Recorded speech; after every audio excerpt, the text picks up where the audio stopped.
Assalamualaikum warahmatullahi wabarakatuh, students. As we are learning our 19th lesson, some of the explanation we have finished about the world wars, how it was occurred, and how the birth of United Nations was there, and we have seen the symbols of National Assembly, United Nation, and the color of that, and we have seen the bodies of the United Nation, like we have understand about the General Assembly, Security Council, and the Economic and Social Council.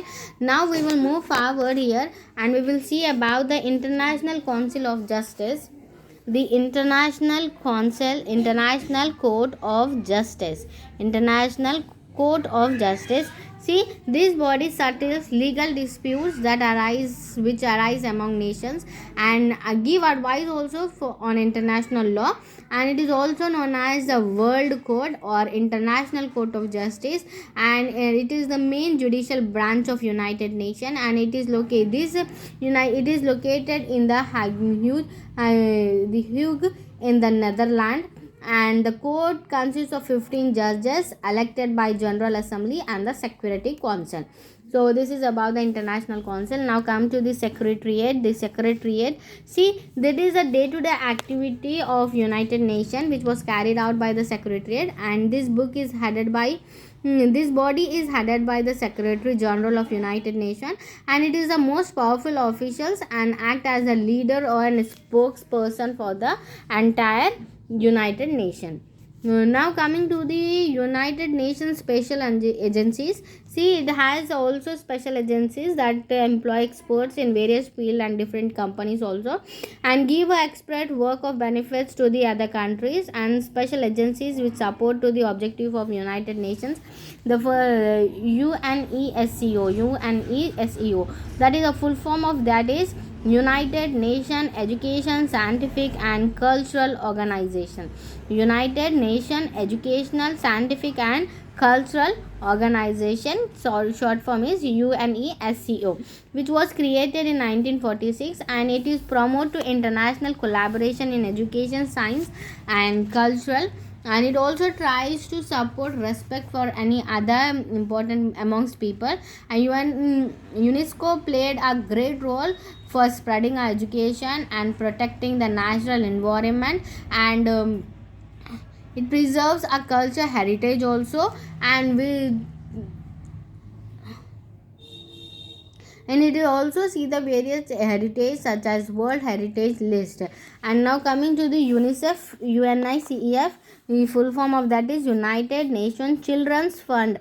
It was created to improve the country's health, nutrition, education and general welfare of children, and it was awarded a Nobel Prize for Peace in 1965. Now next body, that is WHO, that is World Health Organization. It tries to improve health of people around the world, and it trains workers to fight against the killer disease like tuberculosis, malaria, AIDS and other, and it also promotes medicine and work to control the epidemics.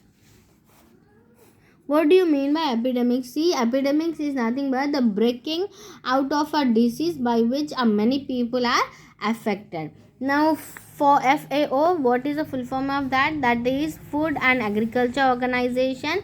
So it works towards increasing food production throughout the world, and the aim of Food Agriculture Organization is to defeat hunger. Now the last one is ILO. It is an International Labour Organization. The aim of this to provide a better treatment of working people and improve the condition of working throughout the world, and it also conducts research issues such as unemployment and migration. So these are the important bodies, special agencies of UN. And the achievement of the UN, it is when there is a war in any part of the world, so UN sends its peacekeeping forces to prevent it, and the role of UN has been quite successful also. The UN, and it reduced to efforts of the UN peacekeeper. UN has been successful in many programs and aim to develop it, and it encourage research in medicines, fought disease and epidemics, and also help to preserve the environment. And the last one is India's contribution in UN. See, India joined UN in 30 October 1945, 6 days after the UN was founded. Okay, and it was considered as one of the founder member of UN, and India is the most important contribution of the UN in the policy of non-alignment. So Jawaharlal Nehru, India's first prime minister, released that most countries in the world will support two most powerful countries of the world, that is USA and USSR, that is now Russia, and the poor countries like Africa, Asia also suffered because they do not take sides, and these countries remain neutral or non-aligned. So many Asian and African countries who joined to form the non-aligned movement. So the NAM country has 118 members who cooperate with each other, and matters of trade and development will be solved. And many Indian experts had served in various agencies of UN, and India peacekeeping force also served in UN in Sudan, Cyprus, Palestine and Sri Lanka. So this is about the lesson, students. I hope you have understood. So read the lesson 1. Thank you. Allah Hafiz.